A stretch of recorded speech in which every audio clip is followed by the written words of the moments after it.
Malcolm often thinks about how different the world could have been if, in 1977, Robert Bresson's film Le Diable Probablement had gone on to be more successful than George Lucas's sci-fi epic Star Wars.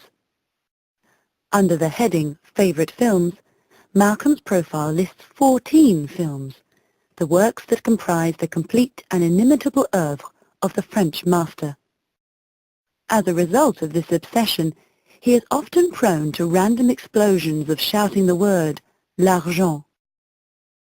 In contrast to Malcolm, his friend Danny thinks that modern Hollywood films represent the pinnacle of cinematic achievement, and wonders why Malcolm spends so much time talking about pretentious art house nonsense. Danny met Malcolm while on holiday in France. When they returned, they befriended each other through a popular online social networking site, and it transpired that they had a mutual friend who each had known for years.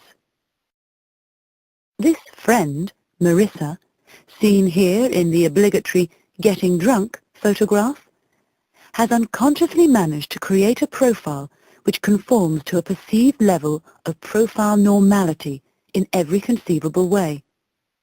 From her choice of photographs through to the works listed under the headings Favorite Films and Favorite Books, her profile is, by all means, completely and utterly indistinct from the majority of other users.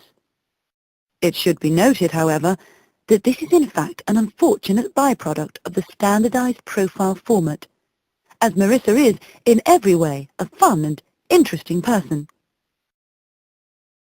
Jean added Marissa as a friend under the pretext of their so-called friendship. Despite sharing a number of close friends, and thus spending many an evening drinking together, the two actually share very low opinions of one another.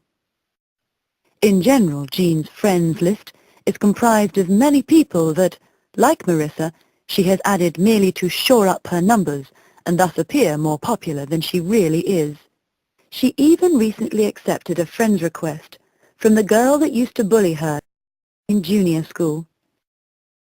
For the most part, Jean seems to be okay with the fact that most of these friends couldn't care less about her, because, quite frankly, she couldn't really care less about them. To help keep up this appearance of popularity, Jean is dating the legendary local rock star, Ryan. Ryan shares Jean's obsession with social networking and hopes that his regular updates will help increase the band's following to an international level. His ongoing obsession has now reached the point where he thinks solely in terms of status updates. Ryan is making toast. Ryan is eating toast. Ryan is enjoying toast. For many months, Ryan wished to be free from the restraint of is, yet rarely takes advantage now that this freedom has been granted, enjoying the semantic challenge the is gives him. Nicole has recently developed her spiritual side and is now a fully fledged believer, despite the fact that her religious views are listed as none.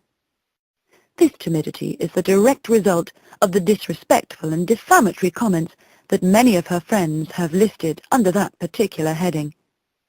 Examples of such comments include, "Do you think I'm stupid?"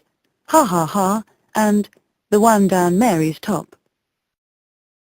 Nicole once engaged Malcolm in a conversation about the spiritual side of Robert Bresson's films, only to discover that Malcolm did not in fact have any real understanding of Bresson's work.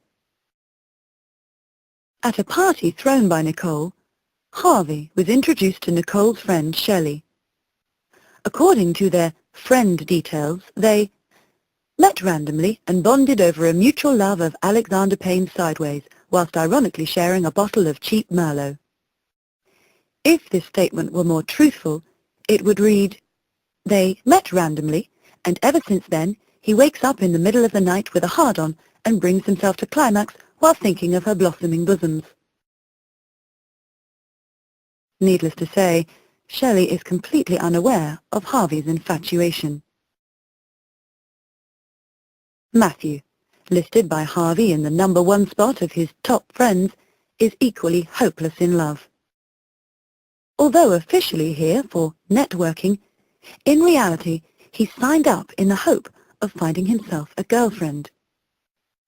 Since creating his profile, he has strived to add as many attractive girls as possible, all the while secretly searching to find the girl he was in love with while at secondary school. However, the complexity of the website and its layout infuriate him. To put it bluntly, he doesn't have a clue how to use it. His infuriation is further fueled by his friends' constant uploading of photographs of him looking far from his best. One of these friends is Jack. Despite his addiction to the site, Jack will always be the first one to insult it when it arises in conversation. Jack believes that the people who use social networking sites on a regular basis are, ironically, people who are completely socially inept. What Jack fails to recognize, however, is his own dependence upon the website, and indeed his own social ineptitude, prior to a large dose of social lubrication. Jack often thinks about death, and recently created a group entitled "What's Your Epitaph?" after deciding that his should read, "I hope I've been of some interest."